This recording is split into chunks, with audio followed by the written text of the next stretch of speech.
반갑습니다. 7월 18일자 화요일 신문일기를 진행할 국제신문의 김민주 기자입니다. 오늘도 역시 부산에 일단 폭염특보가 내려져 있는데요. 출근 시간 기준으로 하면은 제가 아침에 6시까지 출근을 하는데 그때 어제랑 비교하면 훨씬 더 날씨가 많이 좀 식은 것 같아요. 근데 오늘도 어쨌든 부산의 낮 기온은 32도까지 올라간다고 하고요.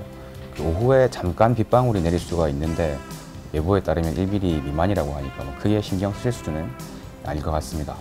예, 그럼 오늘자 신문일기를 시작해 보겠습니다. 먼저 처음 읽어볼 기사는요. 오늘자 국제신문 1면이고요.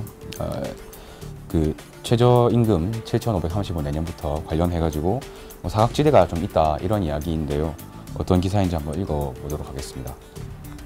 최저임금 인상 못지않게 노동자에게 그 혜택이 제대로 돌아가도록 근로감독을 강화해야 한다 이런 지적도 나오고 있다고 하는데요.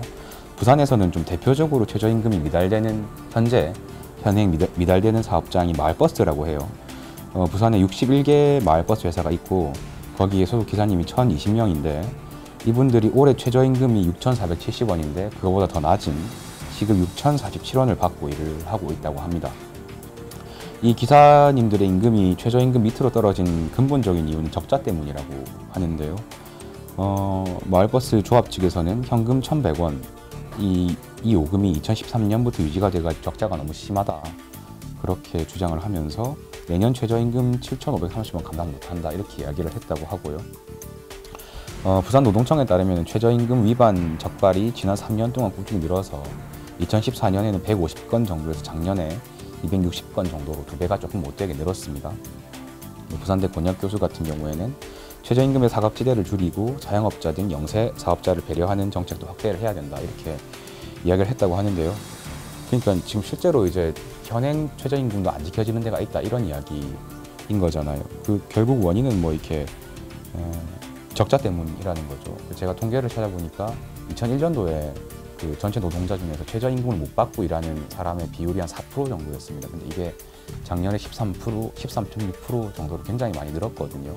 그러니까 2001년부터 2016년까지인 거니까 이 기사에 나온 논리대로라면 15년 정도 되는 기간 동안에 사업자 쪽에서 적자가 됐든 수익이 제대로 안 났든 간에 무슨 이유 때문이었든지 간에 이 근로자들의 최저임금을 안 맞춰주는 방식으로 이제 손해를 좀 보전해 왔다 이렇게도 해석을 할 수 있는 수치라고 보이는데 어쨌든 최저임금을 7,530원으로 정하면서 굉장히 화제를 모으고 있잖아요. 근데 이게 단지 선언적인 의미가 아니고 진짜로 좀 산업 현장에 적용이 돼야 의미가 있을 텐데 그게 어떤 방식으로 좀 지원이 되고 실제로 적용이 될 수 있을지도 좀 같이 고민이 돼야 되는 문제라고 생각이 드는 그런 기사였습니다.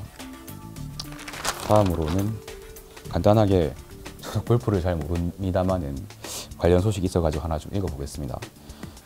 부산 학산여고 최혜진 선수가 세계를 놀라게 했다 이런 소식인데요. 어저께 US 오픈에서 종합 2위라는 놀라운 성적을 거뒀다고 하는데 기사를 한번 읽어보겠습니다. 골프 광인 도널드 트럼프 미국 대통령은 자기 소유인 트럼프 내셔널 골프 클럽에서 열린 US 여자 오픈에 큰 관심을 보였다고 합니다. 그래서 2라운드부터 4일 연속 골프장을 방문했다고 하고요.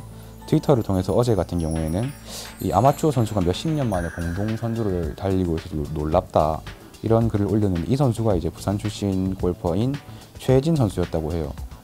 학산여고 3학년이니까 10대죠.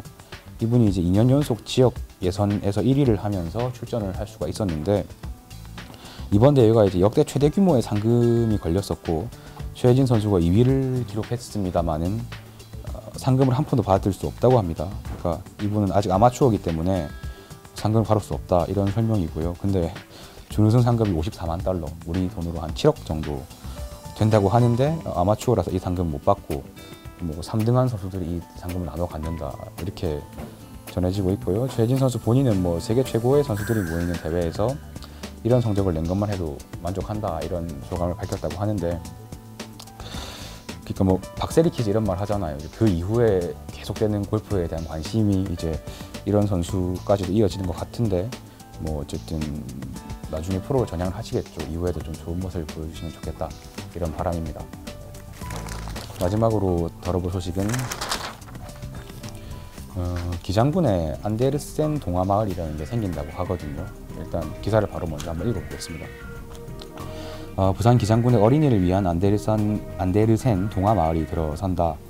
기장군은 장안읍 기장도예 관광 힐린촌 10만 제곱미터 부지에 270억 원을 들여서 안데르센 동화 마을을 조성한다고 합니다.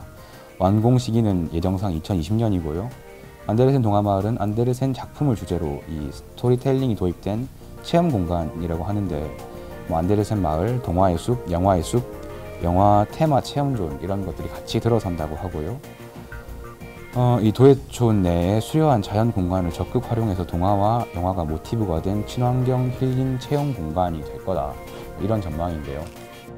두 가지 우려가 되는 것이 일단은 보통 이제 이런 게 생기면서 여기 진짜로 숲이 되게 좋거든요. 근데 지금 이제 이 부지를 기반으로 해가지고 이런 동화마을을 짓는다는 것인데 그 과정에서 뭐 혹시나 일어날 수 있는 자연 파괴라든가 이런 부분에 대한 우려도 조금 있지만은 다른 부분은 또 이제 이 안데르센 극장이라는 게 기장군에 이미 있습니다. 이게 뭐 전국에 3번째로 있는 어린이 전용 극장이라고 하더라고요. 근데 이게 생기는 과정에서도 또 뭐 기장군 의회에서 위탁 문제를 놓고 약간 이 딴지를 걸어가지고 이게 약간 파행을 겪는 그런 일이 있었습니다. 그 당시에 이제 위탁을 맡으신 분이 국내 최고의 전문가가 있는 그런 조직이었는데 이제 군의회에서 좀 그런 약간은 딴지 걸리신 뭐 그런 견제를 했던 건데 이 사업이 추진되는 과정에서는 그런 일이 없이 좀 매끄럽게 진행이 되면 좋겠고 이게 실제로 예정대로 되면 어쨌든 지역의 상당한 명소가 될 걸로 보이기 때문에 2020년까지 어떤 모습으로 생겨날지도 한번